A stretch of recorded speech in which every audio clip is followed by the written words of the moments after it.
Ibu langsung keluar ya kan? Coba lihat bukunya ya, bab 2, metode umum untuk analisis ya. Metode umum untuk analisis bab 2.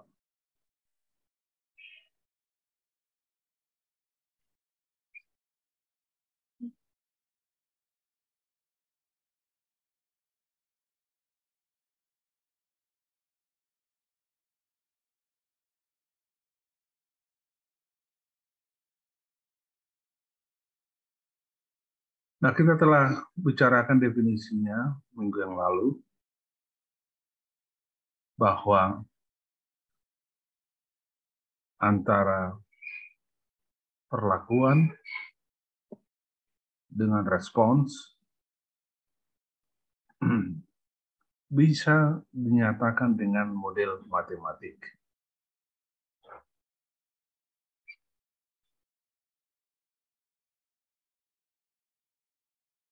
Tetapi respons itu tidak hanya karena perlakuan, ada faktor-faktor yang lain yang kemudian kita sebut waktu itu adalah galat. Nah, para peneliti harus bisa memisahkan pengaruh dari perlakuan dan galat.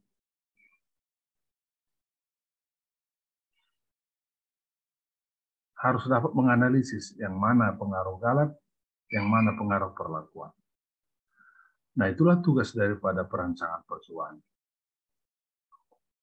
Caranya, mekanismenya melalui apa yang disebut sebagai sidik ragam. Sidik ragam. Sidik ragam. Melalui sidik ragam dapat ditentukan peranan dari suatu faktor terhadap nilai pengamatan. Katakanlah tinggi tanaman. Bagaimana pengaruh daripada pupuk dan di luar pupuk. Ini harus dapat disidik oleh metode yang diterapkan oleh peneliti. Di dalam buku jelas saya berikan contoh, misalkan sebuah percobaan tentang pengaruh nitrogen diberikan pada 2 kelompok. Ini dia. Minggu yang lalu sudah kita lihat. Dengan perlakuan 0 kg nitrogen per hektar dan 300 kg per hektar. Pada kelompok 1 dengan 0 kg per hektar, produksi di tanah itu 6 ton per hektar. Dengan 300 kg nitrogen per hektar, produksi di tanah itu 9 ton per hektar. Pada kelompok kedua, dengan pupuk 0 kg nitrogen per hektar, 6,2 ton per hektar, dan yang 300 kg nitrogen per hektar, 9,6 ton per hektar produksi jagungnya Arjuna. Coba kita lihat bahwa dengan 0 kg nitrogen pun tanaman jagung itu tetap bisa berproduksi. Pada kelompok pertama 6 ton per hektar, pada kelompok kedua 6,2 ton per hektar. Ini jelas menunjukkan bahwa di luar pupuk nitrogen yang kita berikan, ada faktor lain yang bisa meningkatkan produksi, yang bisa menghasilkan produksi. Kalau dengan pupuk nitrogen, 300 kg nitrogen per hektar pada kelompok 1, produksinya 9 ton per hektar. Pada kelompok 2, 9,6 ton per hektar. Jadi kalau kita analisis,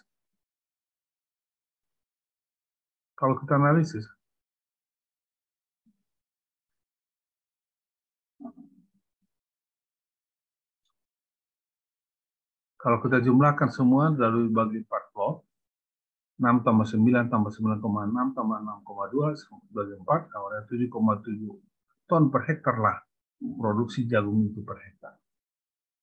Kalau kita rata-ratakan ya, Jadi kita jumlahkan ke 4 produksi dari 4 plot itu,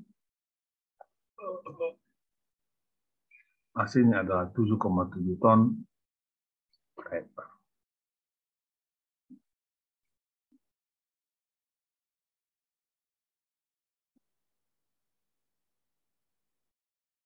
Nah, sekarang kita maknai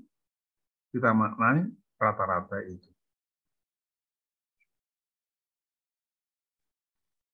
Nah, setiap nilai pengamatan menyimpang dari rataan tersebut, rataan umum tersebut. Disebut rata-rata atau rataan umum. Kalau statistik kita sebut mu, ya, mu atau X bar.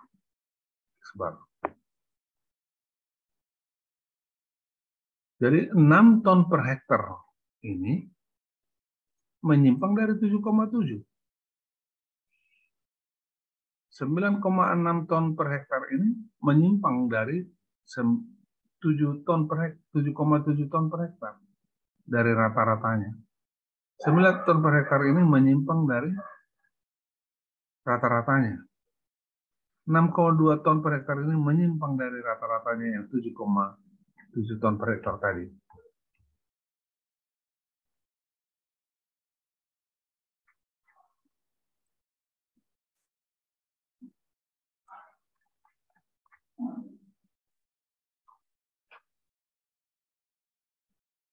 Menyimpang. Tidak harus sama. Boleh saja sama ya, boleh saja sama. Tapi pernyataan kita dalam hal ini menyimpang. Istilah yang lainnya mencerminkan.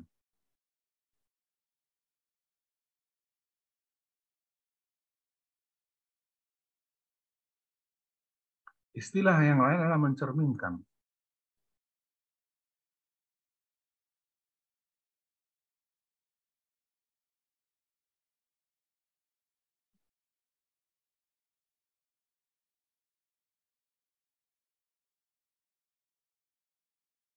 Jadi setiap produksi itu, setiap nilai pengamatan itu mencerminkan rataan umum produksi.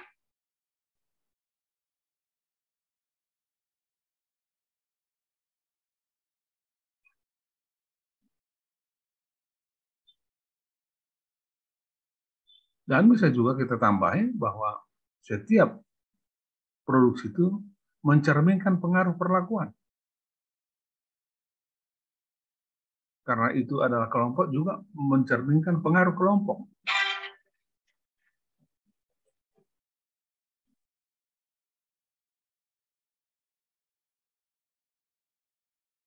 Halo?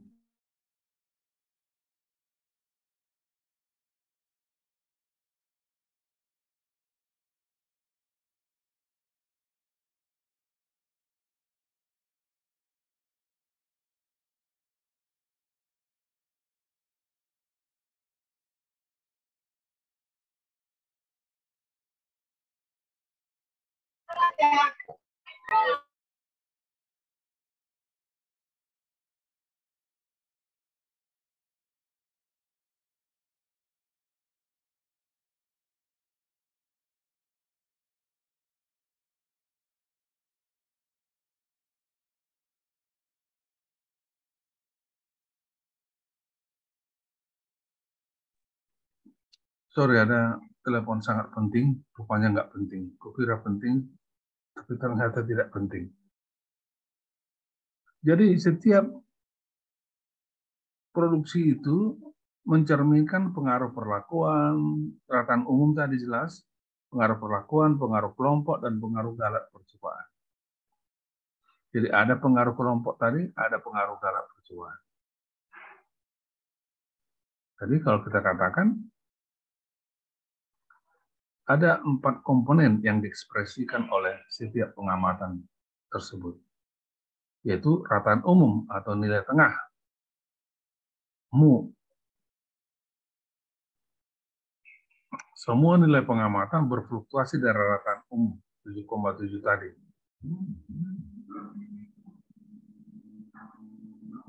Yang kedua adalah komponen yang mewakili pengaruh dari perlakuan. Perlakuan kita tadi pupuk, nitrogen, yang diberi simbol ini seperti T. T. Membacanya nggak tahu. Tahu.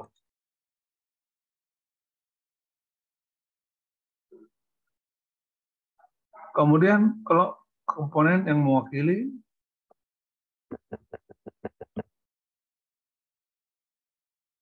pengaruh lingkungan.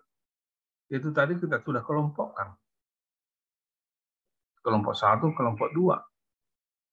Di awal kita katakan kemarin itu bahwa yang mirip itu kita kelompok 1 kelompok. Antar kelompok itu kita upayakan semaksimal mungkin perbedaannya. Dan itu simbolkan dengan beta. Beta. Jadi komponen mewakili pengaruh dari lingkungan. Dalam hal ini melalui perancangan percobaan. Jadi kita di atas itu tadi mengasumsikan perancangan percobaan kita adalah rancangan ajak kelompok. Jadi kita simbolkan sebagai beta. Kemudian kelompok komponen mewakili semua faktor-faktor lain yang berpengaruh terhadap nilai-nilai pengamatan. Kita simbolkan dengan epsilon. Bukan sigma ya, epsilon. Epsilon.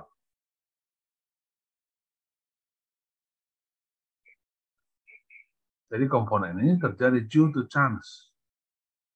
Di dalam percobaan kita, ini disebut juga sebagai komponen residu, atau disebut juga komponen sisa atau galat, atau penyimpangan percobaan, atau kesalahan percobaan. Tapi sekali lagi saya sudah jelaskan di depan bahwa akhir-akhir ini sudah jarang buku-buku menggunakan kesalahan percobaan.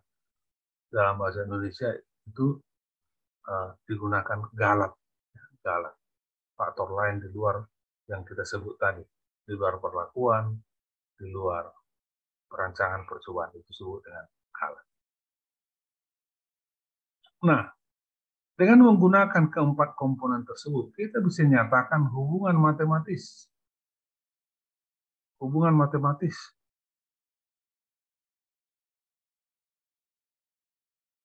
antara respons, nilai pengamatan dengan keempat komponen tadi.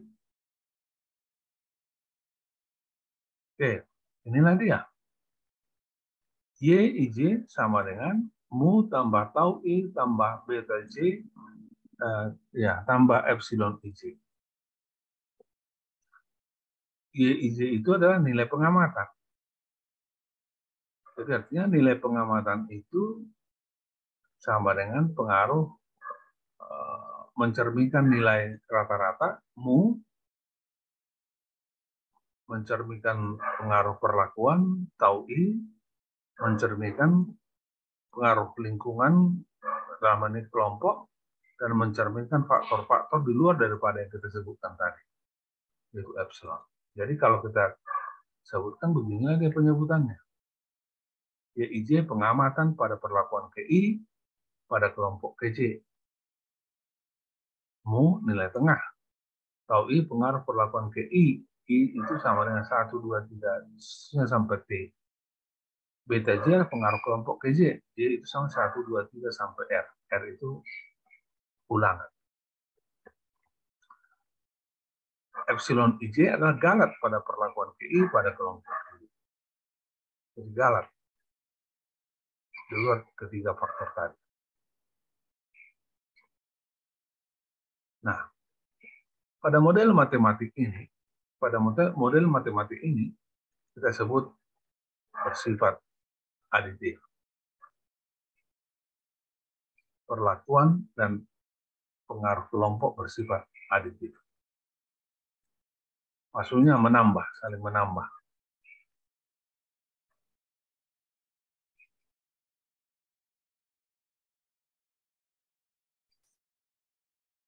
Oke, kita lanjutkan.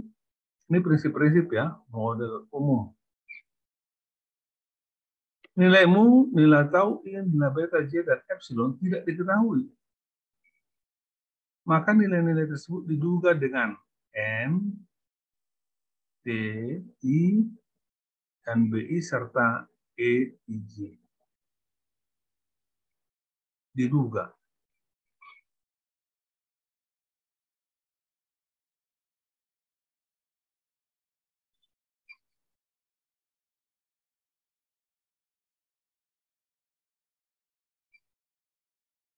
Nah, Karena berdasarkan asumsi bahwa setiap nilai pengamatan itu berfluktuasi dari rataan umum, maka nilai M inilah sama untuk semua pengamatan.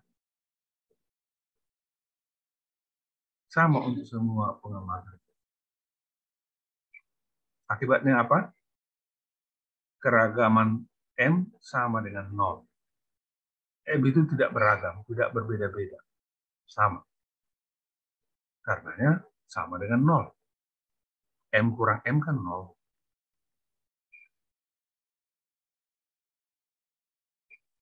Jadi M itu tidak beragam. Atau keragaman M sama dengan 0.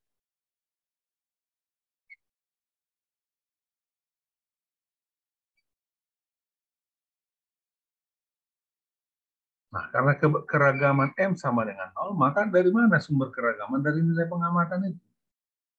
Sumbernya hanyalah dari perlakuan TI, BI, dan galan.